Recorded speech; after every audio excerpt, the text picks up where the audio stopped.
Let's take a look at an example of a real-life installation of a non-current asset and decide which of these which of these items of cash outflow are going to qualify for the definition of asset and which ones are just going to be an expense. Okay, we've got a new item of plant and machinery called a NUNU. This is a large piece of equipment that requires installation, and we've got the following costs paid. So in other words, each of these things are basically credit cash. The issue is whether or not the debit is to non-current asset, I'll abbreviate that to non-current asset, or expense. You have to make a decision each time you're recognizing a cash outflow. Now, the general rule here in my own kind of simplification of IAS 16 is kind of what I call the but-for test, which is, but for this item of expenditure, would it be possible to bring this thing into possible revenue generating use? If the answer is, but for that expense, it wouldn't be possible, then it's probably going to be added to the asset value. If you can say, well, that expenditure isn't really necessary to bring this new asset into use, then that's actually likely to be something that's treated as an expense. Okay, let's take a look first of all. So we've got, before we actually paid the supplier, we reinforced the floor for the installation of this. Well, that is definitely going to be an item of non-current asset. I'm going to say debit non-current asset with that figure because of the fact, but for that work, it wouldn't be possible to install it. Imagine, for example, you have your 5-story building and you get your big NUNU, whatever that might be, a big heavy piece of machinery, and you've not thought to reinforce the floor, so you put the thing in a big crane and it goes hammering right the way through the 5 floors of the building back to the floor again. That would not be a useful asset. So it passes the kind of but-for test. Okay, next bit, pay to supplier, including recoverable sales tax of $10,000.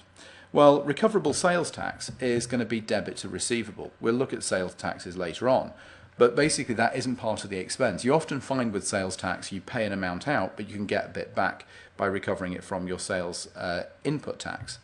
So really the cost to us is going to be debit non-current asset, only $203,000, and the remaining debit is going to go to input taxes recoverable. Installation costs, again, they pass the but-for test. But for getting your item of machinery and plugging it into an energy supply and whatever else is necessary, then that wouldn't be possible to bring the thing into economic use. The same thing with delivery costs. Delivery costs inwards are always going to be part of an asset value because but for the delivery of that, then you wouldn't be able to use it. The staff training costs, that's going to be an expense. Now you might be tempted here, and I think this is logical to say, well, but for training staff, staff wouldn't be able to use this machine and therefore it wouldn't generate any revenue at all. That would be kind of logical and sensible. Unfortunately, staff training is one of these things which is like market research costs, which by regulation of accounting has to be written off as an expense. The underlying logic is an asset is a resource that you control that's going to give you an inflow of benefit. Well, staff have a habit, particularly with training, of getting qualified, getting that skill, and then putting it on their CV and getting another job. So because you can't ultimately control staff for more than one period, any costs of enhancing those staff, in other words training, they have to be written off as an expense. Okay, irrecoverable import duty paid, I'm going to treat that as part of the non-current asset. If we've brought this in from another country, the cost of getting it over the border point means that that's an irrecoverable expense. But for that expense, we wouldn't be able to bring the thing into gainful use. And finally, cost of testing before production is possible. This one's kind of on the edge, actually. This is why we need to have accounting standards, so everybody does it the same way. The answer is that that is treated as part of non-current asset. The point being that this is before production is possible. So if you have a new machine, you're going to make some stuff. Let's say it's a new printing press or something. You're going to make some copies and find that they don't really quite work, and those things are just not sellable.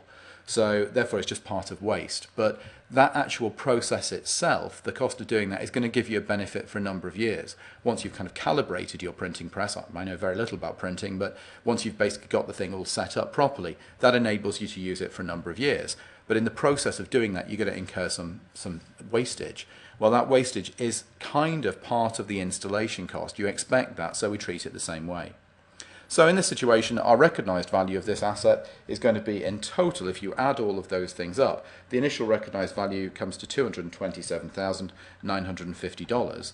And what we need to do next is work out what periods that gives a benefit to, and if it has any scrap value, because all assets, with the exception of freehold land being land that you own into eternity, all assets are going to wear out. So all assets eventually become an expense.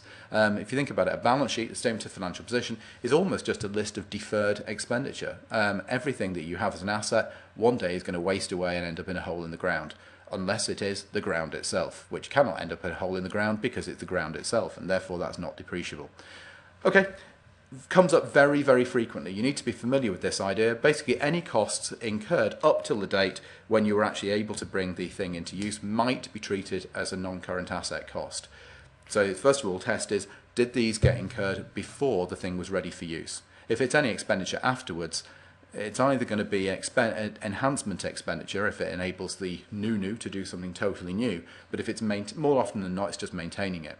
So basically look for costs up until the date, basically when you can bring the thing into use. The next stage after that is to say, is this something that really was necessary in order to bring the thing into use? And if not, then you write it off. Other thing to look for, training costs of staff and things like market research and advertising. Market research and advertising are always going to be treated as an expense. This is going to be a very important thing in practice, and it will be in the exam, almost certain.